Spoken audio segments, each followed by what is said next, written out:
baik-baik saja. Hajat hidup orang banyak yang harusnya dikelola, memanfaatkan. Bante, gimana kabarmu setelah pemilu?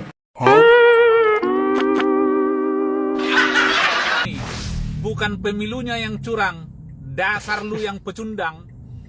Dari pertama kalian udah ngomong kami akan menang.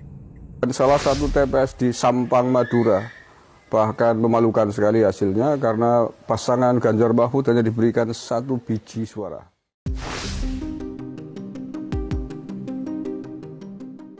Assalamualaikum warahmatullahi wabarakatuh. Salam sejahtera bagi kita semua. Om Swastiastu, Namo Buddhaya, salam kebajikan. Oke teman-teman, seperti yang kita tahu bahwa saat ini harga beras sedang naik. Dan tentu ini adalah fenomena yang memang bukan pertama kali di negara kita.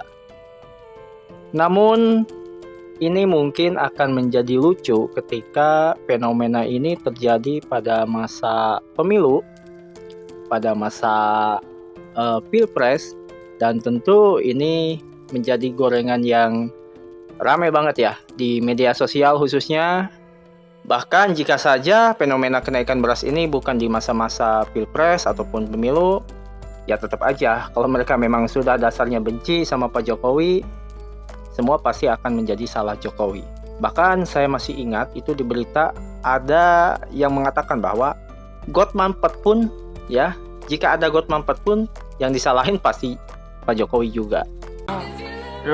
Sudah benci Jokowi, apapun yang dilakukan mereka tetap akan ujung-ujungnya Jokowi.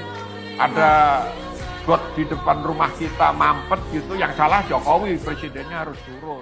Nah, lalu kemarin ada yang bertanya teman-teman ya, kenapa di Indonesia itu harga berasnya kok bisa naik?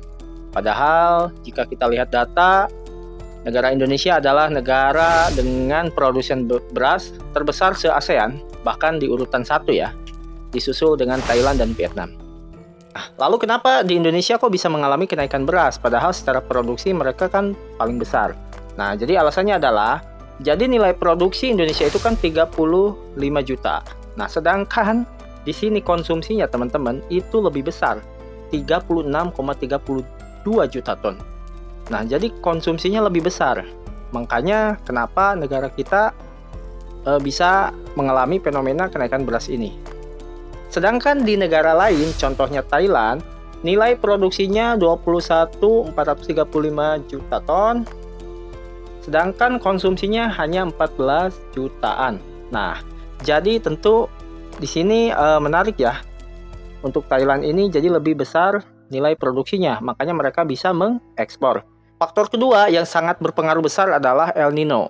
Nah, El Nino itu sendiri apa sih? Nah, dikutip dari Detik Jogja, El Nino merupakan fenomena pemanasan suhu muka laut SML di atas kondisi normalnya yang terjadi di Samudra Pasifik bagian tengah.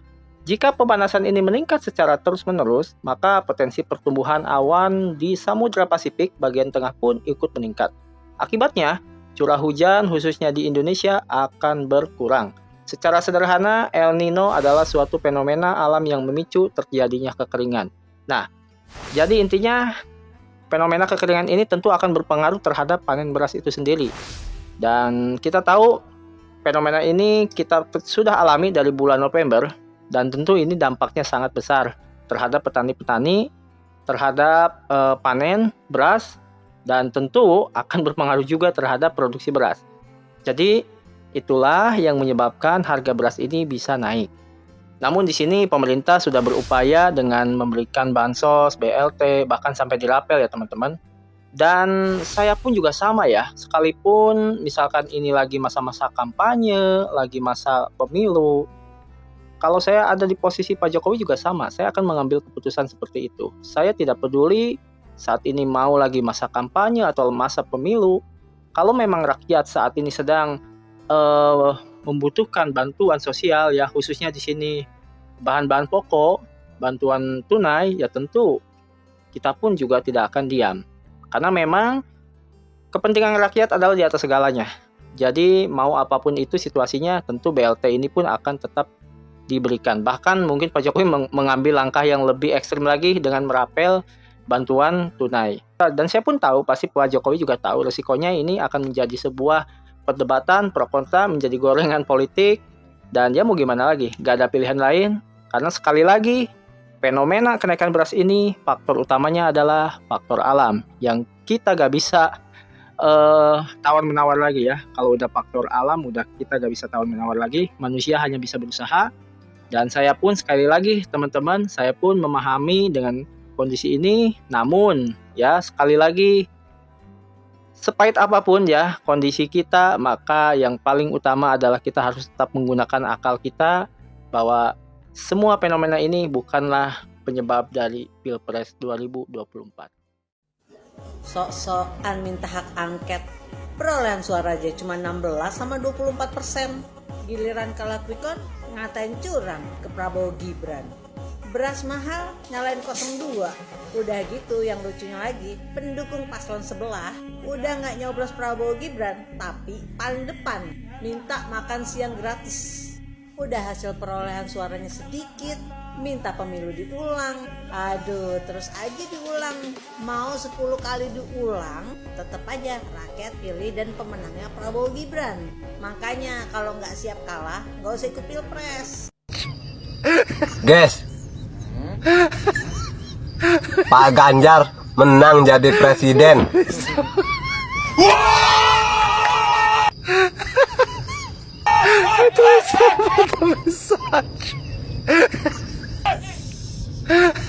Di sisi lain saudara, sejumlah kader PDIP hingga relawan Anies Mohaimin dan juga Ganjar Mahfud ini mengalihkan dukungannya kepada pasangan Capres-Cawapres nomor 2 Prabowo Subianto Gibran Rakabuming Raka. Tim kampanye nasional atau TKN Prabowo Gibran menyebut mereka beralih karena pasangan nomor 1 dan 3 sudah tidak ada harapan. Waduh guys, kayaknya Pak Ganjar nggak jadi menang.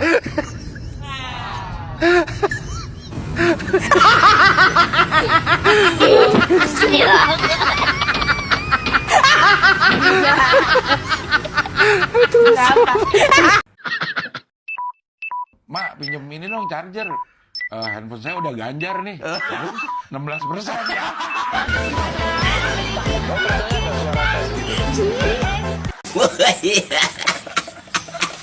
Saya setuju jika Presiden Jokowi dikritisi, karena bagaimanapun dia seorang pemimpin yang harus selalu diingatkan, bukan dikultuskan. Tapi saya sangat tidak setuju jika Jokowi terus dicari-carikan kesalahan, seolah-olah yang dilakukan ini jahat untuk negeri ini. Faktanya, hampir 10 tahun ia sangat dicintai. Kebenaran itu terus dicari, bukan diasumsi dan terus digiring menjadi sebuah opini. Media yang menyoroti Jokowi boleh mengkritisi kebijakan, tapi bukan menghakimi pribadi. Jadilah penjaga, bukan bergosip layaknya pembenci. Pilpres itu sudah digulirkan secara periodik, jadi jangan menjadi begal politik. Apalagi suara rakyat sampai kalian acuhkan, lalu mengagungkan suara elit yang penuh kepentingan. Buat Pak Anies dan Pak Ganjar itu, jangan permainkan emosional rakyat untuk mendukung hasrat kekuasaan kalian. Kalian putra terbaik yang dicalonkan sebagai nahkoda, bukan boneka tim ses atau partai politik semata. Sejatinya presiden terpilih bukan diagungkan kawan, tapi nanti disalahkan jika berbeda jalan. Rakyat kecil ini hanya berdoa menunggu kebijakan. Tidak sedang baik-baik saja. Hajat hidup orang banyak yang harusnya dikelola, memanfaatkan sumber daya alam hari ini dimanfaatkan oleh sebagian. Integritas yang Bung Hatta tunjukkan. Halo, untuk Anda-Anda yang selalu bilang pemilu curang, saya mau katakan begini, bukan pemilunya yang curang, dasar lu yang pecundang. Dari pertama, kalian udah ngomong kami akan menang, kecuali curang. Ngapain lu ikut pemilu? Ngapain lu ikut pilpres? Kalau tak berani bertarung, gaya aja menang. Tapi suaranya hanya sekian persen. Harusnya kalian itu udah diem sekarang, gak usah koar-koar. Atau saya tantang begini, kalau kalian ingat nggak waktu kuliah, kalau kita dikasih nilai E, kita sanggah, itu ada biaya sanggah. Atau di proyek, kita ikut lelang, kita dikalahkan, kita mau sanggah, itu ada biaya sanggah. Sekarang biar kalian tahu ya, anggaran pemilu 2024 itu 71 triliun. Berani nggak kalian menyetor dana 71 triliun? Kalau kalian menang, ambil balik uangnya. Tapi kalau kalian kalah, uang kalian itu hangus. Berani nggak? Jangan keluar-keluar pemilu ulang. Emang dananya dari mana? Uang kau lah taruh, kalau memang kau berani. Yang kedua, kalau kau bilang penyelenggara itu berpihak, Jokowi cawe-cawe, kalau memang Jokowi memang bisa mengintervensi KPU dan Bawaslu, itu partai PSI yang anaknya ketua umum itu sudah pasti dibikinnya di atas 5% biar lolos ke Senayan. Faktanya kan nggak bisa. Terus biar kalian tahu, KPU anggotanya itu dan Bawaslu itu anggotanya itu dipilih bukan oleh Jokowi, oleh panitia seleksi.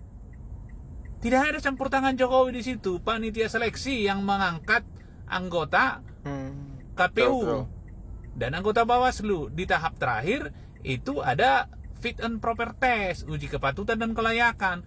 Itu bukan intervensi Jokowi kok. Kalau memang Jokowi bisa mengatur-atur itu, mungkin suara PDIP udah dibikin cuma 2%. Suara PSI dibikin 15%. Buktinya PSI nggak lolos. Partainya yang ketua umumnya anak presiden. Jadi bukan pemilu yang curang, dasar lu yang pecundang. Mengerti? Salam sehat, salam waras, jangan keluar-keluar pemilu curang, dasar lu yang pecundang. Pemirsa, saya akan membacakan nominasi drama terbaik selama kampanye dan pemilu Pilpres 2024 yang akan mendapatkan piala Oscar dan penghargaan dari TikTok. Inilah nominasinya. Kami tidak butuh makan gratis. Yang menyamar. Kami tidak butuh susu gratis, Wah. Izinkan saya memeluk Bapak, mewakili mereka merasakan perubahan, Pak. Terima kasih, Pak. Puas sedunia kalau haram tidak mendukung Anies untuk bersama Imam Mahdi Jajaran. Imam Mahdi? Siapa Imam Mahdi? Profesor Dr. Anies Rashid Baswedan. Itu Imam Al-Mahdi, Al-Imam Al-Mahdi. Biar kami 01 sudah menang, tapi kita bongkar. Biar KPU kami datang. kalian keluar.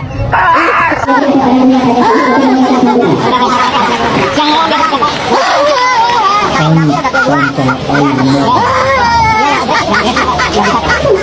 Juara nomor 1 menang, ya Allah. Doa untuk Abah. Abah menang, Abah.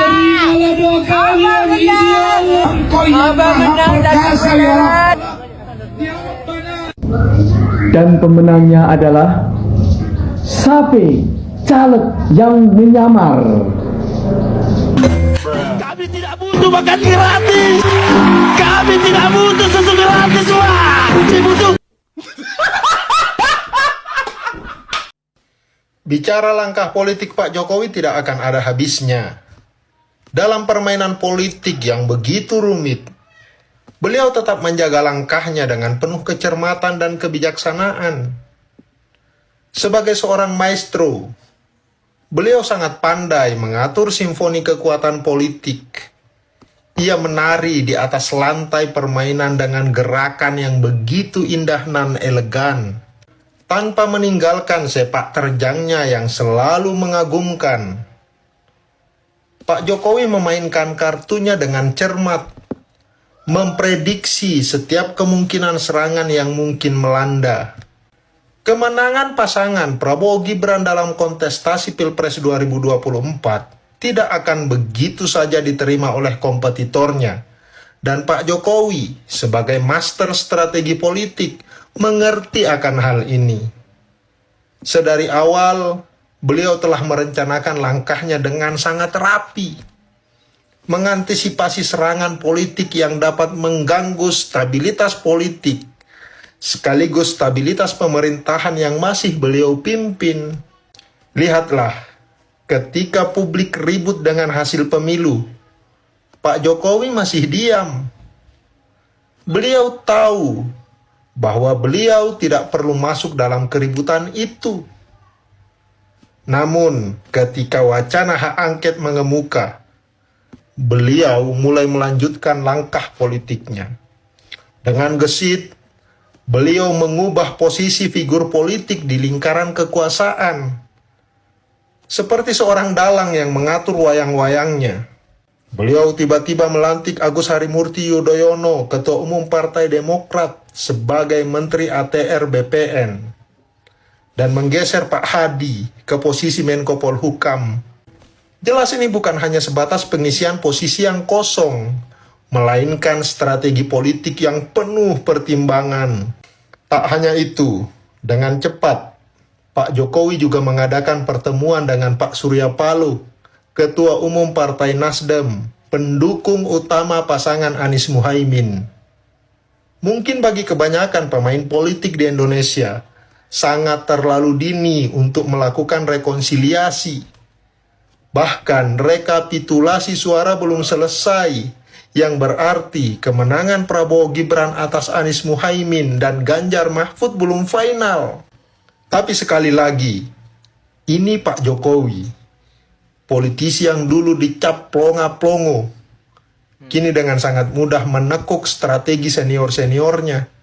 Mengenai pertemuan dengan Pak Surya Paloh, adalah bukti betapa Pak Jokowi membaca dinamika politik dengan sangat halus. Beliau menyadari bahwa Nasdem mungkin berperan sebagai pendukung Anies Imin, tak mampu memetik keuntungan yang signifikan dari pengusungan pasangan tersebut. Sebaliknya, partai-partai lain seperti PKS dan PKB yang justru mendapat koktel efek dari pasangan ini. Oleh sebab itu, dengan cerdik, Pak Jokowi merangkul Nasdem kembali. Mungkin juga telah menawarkan peluang baru yang lebih menguntungkan bagi Nasdem jika mereka bermanuver memberikan dukungan kepada pasangan Prabowo Gibran. Sekali lagi, dalam balutan langkah-langkahnya yang terampil, Pak Jokowi mengubah permainan politik menjadi seni yang indah.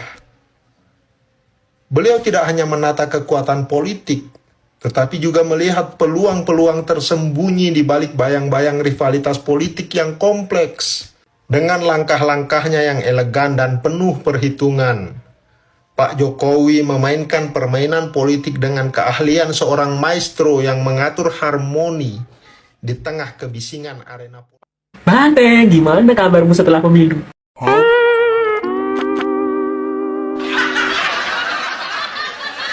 Makanya hati-hati ngelawan Pak Naruto. Gak peduli keturunan pendiri bangsa. Kalau tidak ada kalian, Pak Naruto kasihan. Kalian yang kasihan, disembelih secara mengenaskan.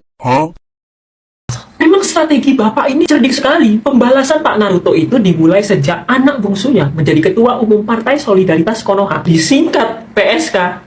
Tapi sepertinya tidak enak menyebutnya. Goblok! Jadi apa sih tujuan dari anak bungsu Pak Naruto ini? Tujuannya adalah agar Partai Mawar berkoalisi dengan Partai Garuda. Karena setelah itu, Pak Naruto mengusung anak sulungnya yaitu Boruto untuk mendampingi Ketua Umum Partai Garuda. Tidak lama kemudian, Boruto pun keluar dari Partai Banteng. Dan dengan itu, Paslon 02 secara resmi ada dalam genggaman tangan Pak Naruto. Belum selesai di sana, Pak Naruto diam-diam menggerakkan menteri kepercayaannya di Partai Banteng. Siapa dia? Menteri Polhukam Konoha. Dia diutus menjadi wakil Hokage, sehingga Pak Naruto memiliki mata-mata di kubu 03. Anda pikir strategi Pak Naruto baru sampai sana? Ada satu lagi. Salah satu kunci dari permainan kekuasaan adalah perhatikan siapa yang dianggap konyol dalam kontestasi pemilu Hokage kali ini. Dan itu adalah Ketua Umum Partai Kebangkitan Bangsa Konoha, yang ternyata nggak cuma suka nyelepet pakai sarung, tapi sejak tahun 2019 merupakan pendukung setia Pak Naruto. Dan juga adalah mata-mata. Semua menganggap dia konyol, tapi itu semua hanyalah pengecoh agar Pak Naruto bisa meredam kekuatan Paslon 01. Dengan pion-pionnya inilah Pak Naruto telah mengskap 01 dan 03. Kenapa baru skap? Karena kubu 01 dan 03 kemudian panik melihat manuver dari Pak Naruto ini. Kemudian mereka hendak menyatukan kekuatan untuk melawan 02. Tapi Pak Naruto sekali lagi mengeluarkan mata-mata terhebatnya. Siapa dia? Komisaris utama perusahaan minyak Konoha, sahabat setia Pak Naruto. Secara mendadak, komisaris tersebut mendeklarasikan dukungannya pada kubu 03. Kenapa manuver ini dilakukan? Karena di Konoha, kubu 01 sangat membenci dan pernah memenjarakan komisaris tersebut atas tuduhan penistaan agama. Sehingga dengan ini Pak Naruto berhasil memisahkan kubu 01 dan kubu 03. Skaman. Jadi dengan melihat cerdiknya strategi Pak Naruto ini, ya sudahlah ibu, percuma Banteng sok mau jadi oposisi lagi ya. Partainya juga kebanyakan kader. Siapa juga yang mau milih? Apapun pilihannya, yang penting bukan bukan banteng. Karena bagi mereka yang penting dapat kursi, yang penting dapat kuasa, yang penting makan duit banyak. Udahlah Bu Sunade, udah tua, udah saatnya banteng disembeli, saatnya kabur. Deh, iyain aja udah. Lu mau bikin hak angket kek, lu mau bikin hak sepatu kek, lu komplain sama si Rekap, si Joni, si Leon, ame si Ucup, serah udah. Iyain aja udah biar cepet.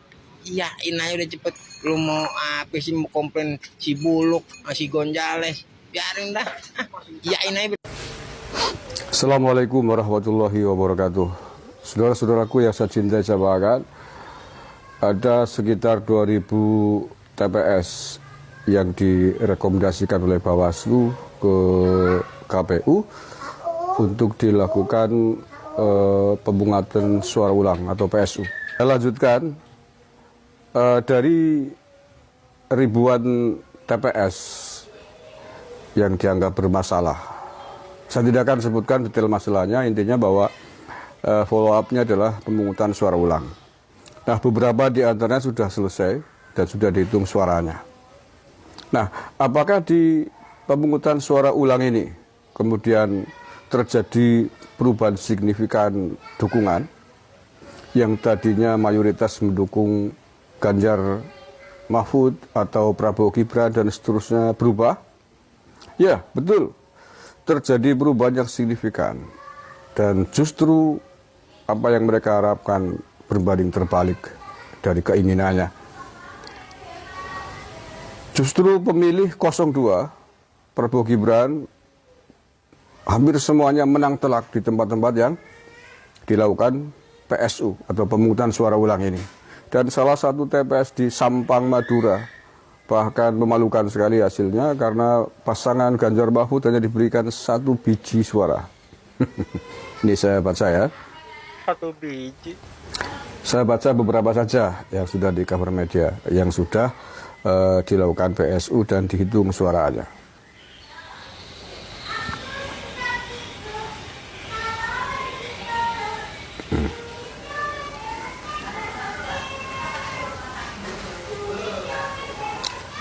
Nah, ini yang di Sampang, Madura ya. Ini diangkat oleh Detik. Judulnya coblos ulang 1 TPS di Sampang, Prabowo Gibran menang telak. KPUD Sampang Madura akhirnya menggelar coblos ulang atau pemungutan suara ulang di 1 TPS Desa Pandan, Kecamatan Omben. Ini dilakukan setelah ada temuan sejumlah video coblos massal sejumlah pemuda dan emak-emak. Mereka nekat melakukan hal itu gara ada isu surat suara Pilpres 2024 sudah tercoblos. Coblos ulang itu hanya untuk pemilihan presiden, untuk pemilihan DPR RI, DPRD, dan DPD tidak diulang. Dari hasil coblos ulang, Paslon Amin memperoleh 81 suara, Prabowo Gibran 124 suara, Ganjar Mahfud mendapatkan 1 suara. 1 biji doang kan? Mengenaskan kan? Memalukan kan? Ini saya yakin kalau betul-betul diulang habis itu suaranya Ganjar Mahfud. Ya karena nggak respect, nggak respon, nggak simpatik dengan komentar-komentarnya selama ini. Sudah kalah tapi ngeyel, semacam itu. Ini di Sampang Madura loh ya, saudara. Sekali lagi ini di Sampang di Madura. Pak Mahfud. Daerahnya Pak Mahfud, daerah asalnya Pak Mahfud. Sampai digunduli begini bukankah sesuatu yang sangat memalukan? Iya, memalukan secara politis. Di daerah sendiri hanya 1 biji yang nyoblos. Aduhai sekali kan. Tapi perlu saya ingatkan, untuk mengubah 1% suara, minimal Anda harus bongkar kecurangan di 8.000 TPS. Ya. Mengubah 10% suara, 80.000. 80.000. Berarti bisa. Tapi kalau untuk mengejar ketinggalan dari Prabowo, Anda harus bongkar 300.000 TPS. 300. Iya, terlalu jauh ya. Jadi skalanya kita penting. Iya, jadi kalau Anda ketemukan kecurangan di 500 TPS, bongkar aja menurut saya. Iya. Bongkar, kalau perlu ulang nggak apa-apa. Iya. Atau misalnya di 1.000-2.000 TPS. Makanya kemarin dari salah satu stasiun TV, dia bilang kenapa angka kecurangan ini setelah dirubah tapi persentase real count-nya kenapa nggak berubah? Anda rubah di 8.000 TPS ini cuma berubah 1% loh. Iya. Itu yang nggak masuk di akal mereka. Nggak dikalkulasi. Kalau cuma berubah di 1-2 TPS ini nggak berubah lah. Iya. Angka hasil real count-nya nggak akan berubah lah. Anda rubah di 8.000 TPS ini baru berubah 1%. Anda rubah di 16.000 TPS ini baru mungkin berubah 2%. Jadi kalau mau rubah 8%, menurunkan 8% butuh 64.000 TPS. Nah, berapa lama itu? Ya, tahun depan baru selesai. Makanya buat saya ini sebagai sebuah upaya untuk supaya dagu mereka tetap tegak, kepala mereka tetap tegak, itu mereka mencoba ini, nggak apa-apa lah. Tapi kan kita sudah tahu ujungnya ini. Iya. Punya nggak data di 300.000 TPS. Iya. Itu paling sedikit loh. Itu kalau 300.000 TPS kalau berubahnya 100% loh. Iya. Kalau cuma berubah 2-3 suara ya lebih banyak lagi yang harus diurus. Iya. Kalau berubahnya 100% butuh 300.000 TPS. Tapi semangat, iya makanya saya bilang juga ada sesuatu yang tidak masuk akal dari respon orang-orang intelektual, bukan orang-orang bodoh. Jadi justru orang-orang intelektual itu menunjukkan di TV dia mau mencari, dia masih percaya ada putaran 2, berarti dia harus mencari 64.000 TPS. TPS. Untuk menurunkan 8%. Jadi 50 dia kan?